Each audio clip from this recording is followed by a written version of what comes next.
Alright, so, now we talked about fucking politics. I don't want to go to religion, let's get that straight. I talk about that enough. We talked about YouTube for a split fucking half second. No, we should talk about the state of TF2 as of now. That's, I'd rather not go there. Okay, here's a fucking rule, right?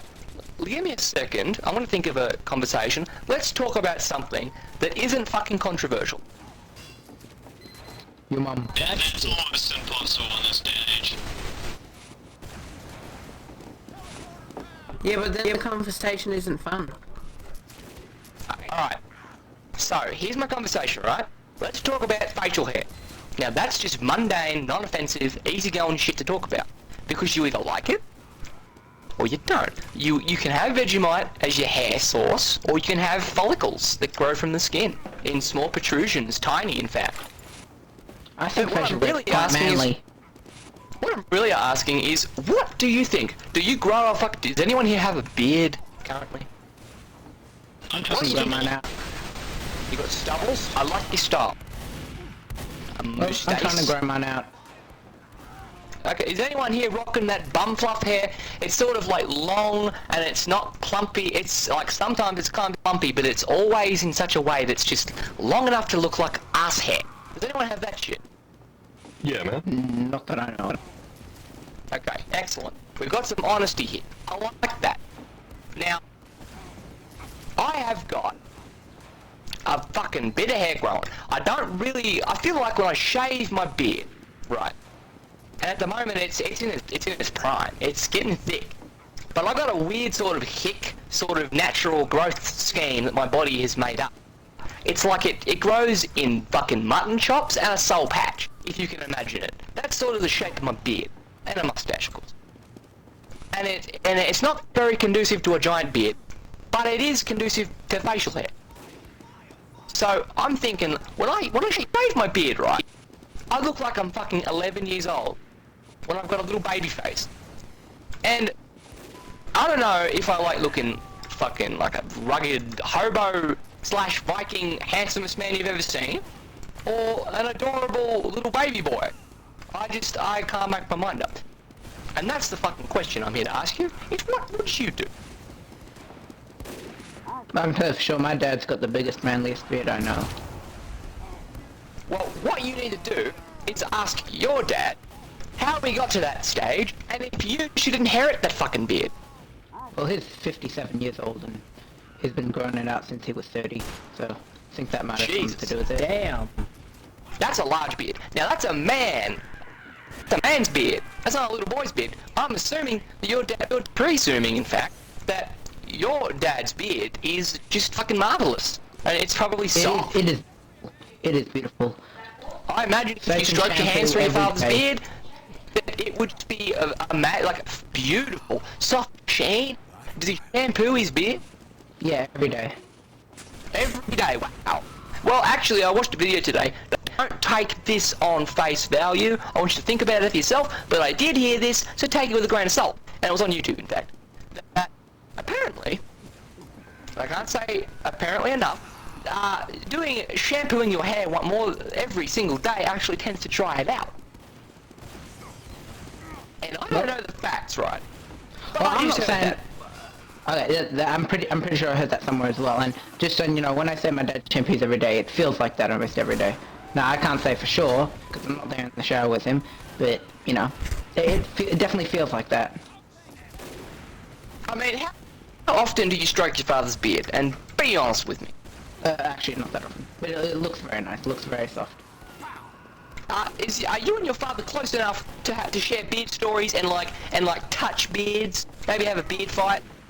Well, you see, unlike my dad, he started growing facial hair at like 17, so, and I'm only 15, so there's no really beard short stories to share. It's more so him telling me his beard stories. Excellent. I'm sure with a beard of that stature, there's a lot of stories. I think that really your beard doesn't grow from hair, it grows from stories. So you learn some stories for your life, and it goes into your beard. And really, like, how many secrets are hidden in your father's beard? I can tell you there are quite a lot. Like, I imagine with a beard of that size, he must be, like, an international spy. Like, who was, like, placed in, like, Auschwitz or something like that. Well, not exactly, but I can tell you for sure. Whenever when he was younger and went traveling a lot, he used to go to places that, you know, clean shaven was the style, and it was just a sight that these people had never seen. It was the 15 minutes of fame he got there whenever he went to these kind of places. Well, that's fucking fantastic. That's a nice little beard-related story. And how the fuck did we get there? By sitting my ass down and not thinking of something controversial to speak about. That's how. You know, when you talk about something controversial, you've always got people that fucking sit there and say, oh, it's this, and then there's someone on the other side of the bench who says precisely the opposite. And that's stimulating initially, but that can get very tiresome very quickly. Showers. I am not about stewing in my own funk. Like, that's what you're doing when you take a bath. That shit is I disgusting. completely agree with you. That bit. I mean, who the fuck... who really takes a bath Swimming these in your days? own junk. You're swimming in your own junk. Precisely. Now, and I haven't had a bath in fucking years. I've had a lot of showers, let's mostly. just say this. What was I gonna say? Well, that sucks. But at least you're conditioning your skin for that situation. If one day the hot water systems turn off and it's like The Walking Dead, then you, sir, have fucking skin that's ready for a cold shower for the rest of your life. So good for you. I'm not any like germaphobe or anything, but you know, swimming in your own junk doesn't sound like the best idea to me. Oh, I come back to the thing to swimming in your own junk. Oh yes, we're talking about baths versus showers, and I'm definitely on the shower side. Yeah, showers all the way, man. I mean, who takes a bath? I'm sure ladies, when it's like, and I mean, when you're a kid, a bubble bath is just the fucking best thing that ever happened that day. Besides maybe McDonald's, like getting a Happy Meal. The only thing better than a Happy Meal is a bubble bath. Well, maybe the other way around. And I used to think that people lived on other planets when I was a kid. And I was pretty fucking concerned because I was like, I want to go to fucking Venus. How come I joined into here? And I want to live on Venus with the Venus people, and we can have a fucking kick-ass time. And we can have parties and shit on Venus.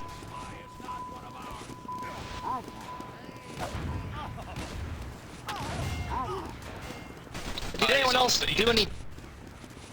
I mean, Venus is the place to be, dude. I mean, it's like, you've got Saturn, it's too big, it's too humid, it's too volatile. Then you got, you know, Mars, it's too barren. Hey, Timothy.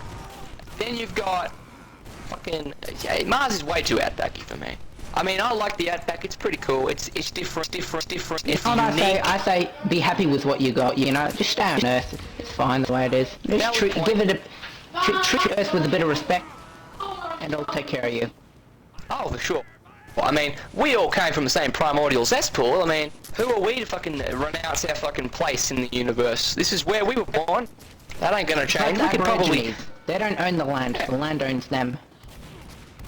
Yeah, for sure. The land is there forever. Except, you know, we sort of stole it, but that's a whole other conversation. Oh, don't get into controversial stuff. No controversies today. Hey, Muir. None at all. I'm your little brother, Pyro. I'm from New Zealand and you're from Aussie. That's very valid. Very valid point. We are really sort of like distant fucking relatives. I mean, my family line, family tree if you will, has little tendrils that seek out into Castle Loch Ness. And that's pretty fucking crazy, because I don't personally think I would have came from Castle, like, Loch Ness as a person in a family tree.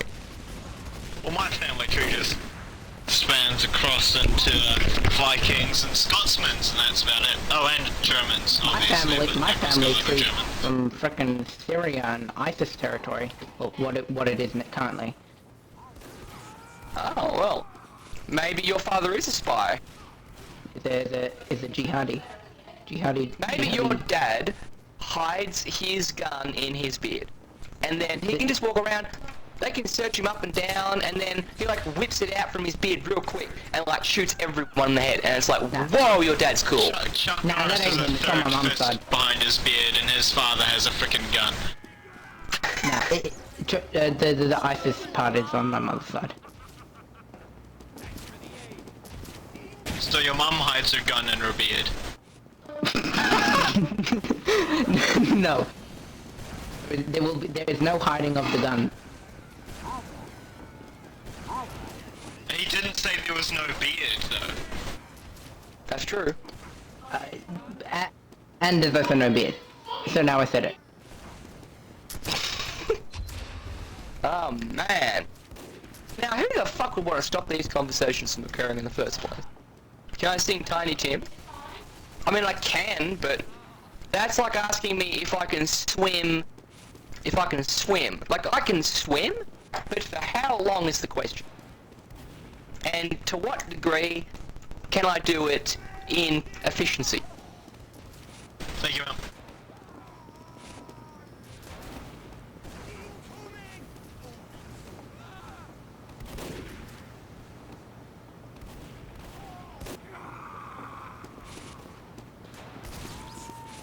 Ah, boy, boy, boy.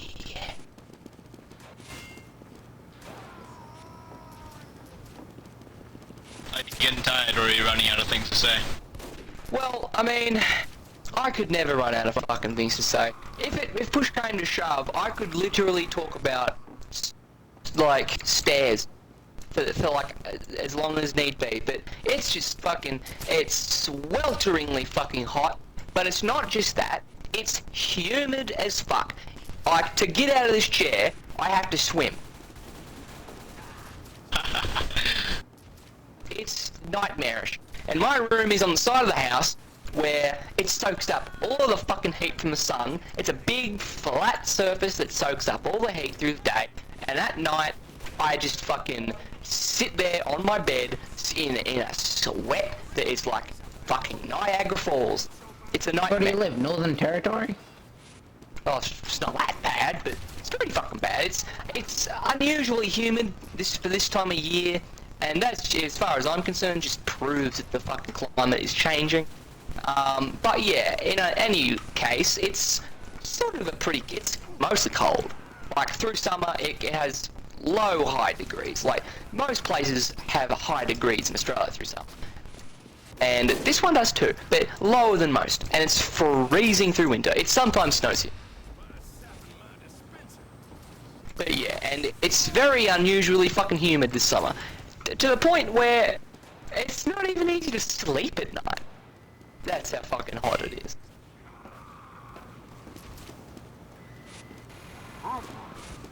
I'm gonna get a fucking fan. I'll be back.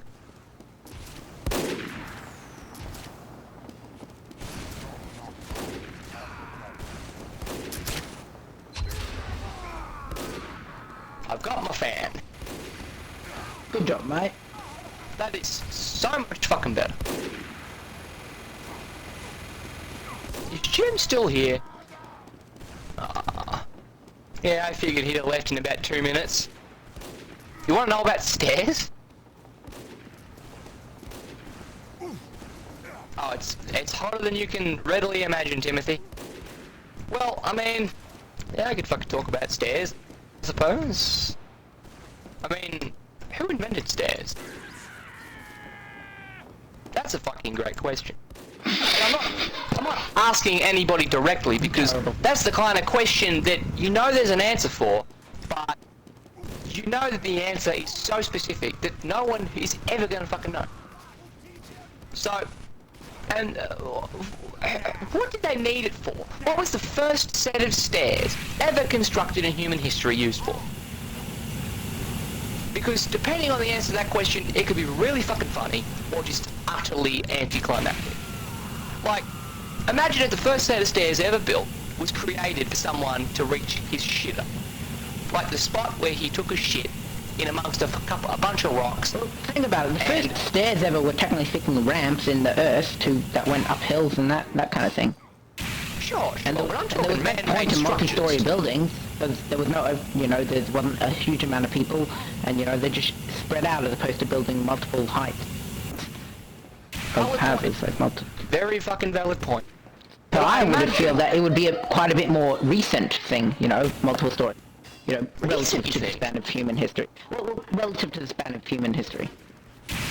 I don't know. I'm thinking that stairs was probably made very, very early in human history. Maybe to the point You where, had no need for them. You had no need for well, you don't know, do you? I mean, we weren't cavemen sitting in a fucking, cave don't know- with you don't witch know either, spiders do you? crawling around That's the just- roof and... that's just my opinion, mate. also, that's true. Valid point, though. Witch spiders are probably the most horrifying fucking spider in existence.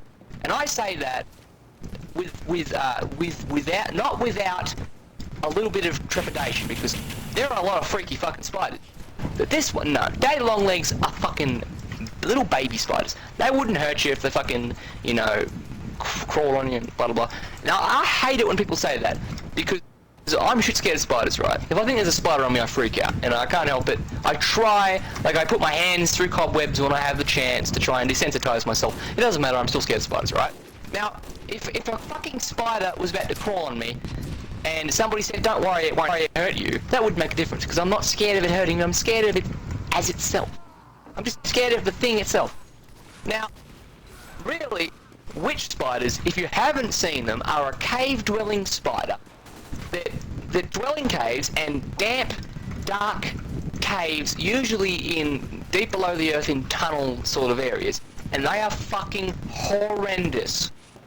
Like, they're fucking big spiders, right? They're like as round as a plate, like a dinner plate. And you mightn't think that's very big. Go and get a dinner plate and sit it on your desk right now and imagine it's a spider. Well, I have two Now- sizes of dinner plates, so, sorry. I have like one large one and Valid. one small one. Valid point. Thank you, Rick. I don't think Get it's a that large, standard. get a standard dinner plate and sit it on your desk and imagine that is the size of a fucking spider that is crawling around on your roof. And because that's How what about a they do. plastic plate? There's a consistent size for those, I'm pretty sure. The consistency of the plate does not matter. Only the size.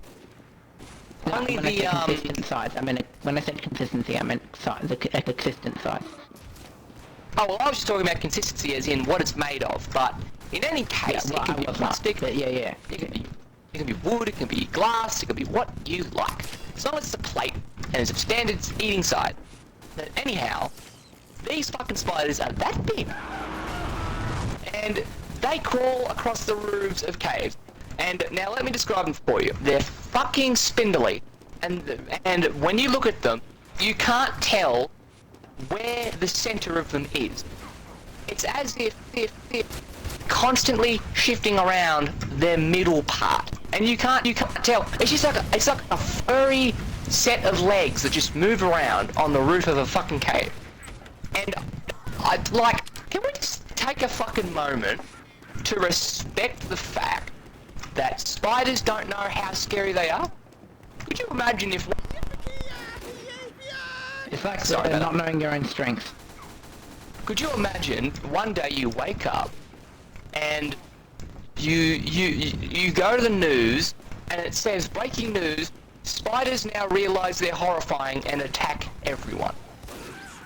Because I guarantee if spiders woke up one day and gained enough intelligence to realize how scary they are to humans, that they would become the top of the food chain within fucking like a year.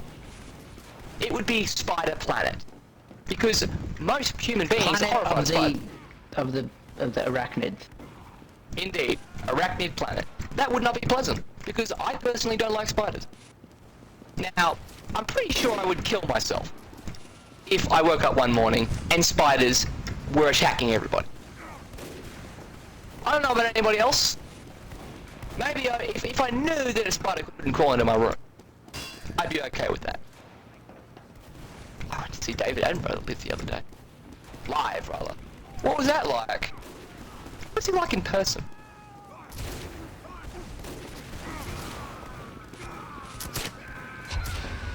You muted Red? Oh, sad face. He's a pretty stand-up guy. I imagine he is. I mean, he is a dedicated individual. Say what you will about Attenborough. You don't have to like him. But God bless him, he is a dedicated man and he just likes animals. What is my opinion on Toast? Oh, can he even chase an alligator? He's like fucking 85. My opinion on Toast is as follows. I think bread is nice. I think toast is nice. But I think toast perhaps is more specifically nice. You know what, I think, because I haven't readily developed an opinion about toast yet, but I think that toast and bread are both good at what they do, but they shouldn't intermingle. Like blacks and whites in apartheid. I don't think they should be together. But, however, I think they do a damn good job on their own. I mean, apartheid happened. I mean, big deal. It was controversial. There we go. I said apartheid. Now, oh, you just got the joke? Fuck. I'm sorry if anybody thinks I'm racist after saying that because they haven't got the apartheid joke. Now, well, I'm not, because you're an idiot. Now, I think toast is pretty fucking good. I like toast on baked beans. I think baked beans on toast is fucking delicious. I don't mind a toasted sandwich, depending on the fillings of said sandwiches. But then again, you've got regular bread. What goes better on a cheeseburger than regular bread? I mean, toasted cheeseburger is probably alright, but it kind of defeats the purpose. What about a bread sandwich? Wow. That's a good question. You know what? I think a bread sandwich is pretty good. 2 slices of toast with bread in the middle. Oh, wow. I can't tell if that's a joke or not. Because initially I thought it was a joke and I was just humouring the joke, but now I'm not sure. A bread sandwich. I think it's probably one of the dumbest things I've ever heard. Just no butter, just 2 slices of toast and a piece of bread in the middle. That is depressingly, like, I don't want to say dumb because that would just be me belittling the idea of a bread sandwich just because I don't like it. And that ain't the kind of guy I am. However, I will say that I think it is ridiculous in my opinion. And I will also say furthermore that if you ate a bread sandwich in front of me, I'd probably slap it out of your mouth. Okay. I went out and had dinner expecting you not to be here when I got back. And I got back to hear exactly what you just said. And I'm astonished by you. Well, that's half the fun, is learning what the fuck am I? What kind of foul monstrosity is Pyro? The only class he plays is the one everyone hates, and he talks a bunch of shit no one understands, and he drives most people insane, but there's a few people that are crazy enough to listen. And good for you. Wait, Pyro, were you the dude who was in the pools on top of those little wooden planks? Oh, for sure. Like, I am a perfect advocate for guy that people hate. Like, no, I was the Pyro on the opposite side of the map shooting flares at you. Were you? Well, I think I may recognize said person. Now, my opinion on pro wrestling. Now, it depends on what you're asking. Okay, so it's a very simple question. I understand that you're asking me what's my opinion on pro wrestling. But I think in order to receive a satisfactory answer to your question, Sarah, we're gonna have to go on a bit of a tangent to gain some context. Now, I think wrestling is okay. You know, it's a bunch of sweaty dudes trying to pinch out of the ground and have their way with them. I think that's cool. I think that's great. However, I think it's ridiculous how... No, WWE is ridiculous. It's just it's a bunch of people, like... What do? They just sit up there and they talk about how, like, they've been wrongdoing. It's really like a giant opera. It's depressingly like an opera, and it's just weird. Like, John Cena sitting there with a microphone going, I can't believe you slept with my wife, Triple T. And then Triple T may respond with comments such as, I didn't sleep with her. She came to me because you don't love her enough. And, you know, it's... And that, of course, is just that's just an example. You don't need to know what the hell he's talking about. You just listen. Okay. Yeah, precisely. Now, that never happened, to my knowledge. If it did, that's a huge coincidence. But I don't think it did. But that is what wrestling these days is like. It's like a TV and a show. You know, it's like a dinner and a show, I mean. It's like going to tennis.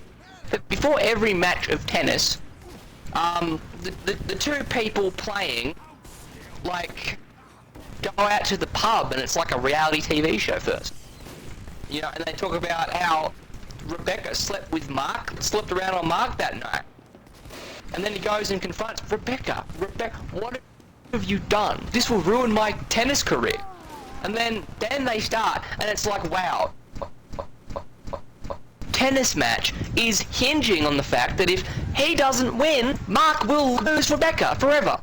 And then what does that make Mark? He's just a guy who can play tennis really well. But he's so endearing. And I think if Rebecca knew that, I think if Rebecca could just stand behind that tennis isn't his life, then they could get back together, have a family, and it would just be beautiful. It would be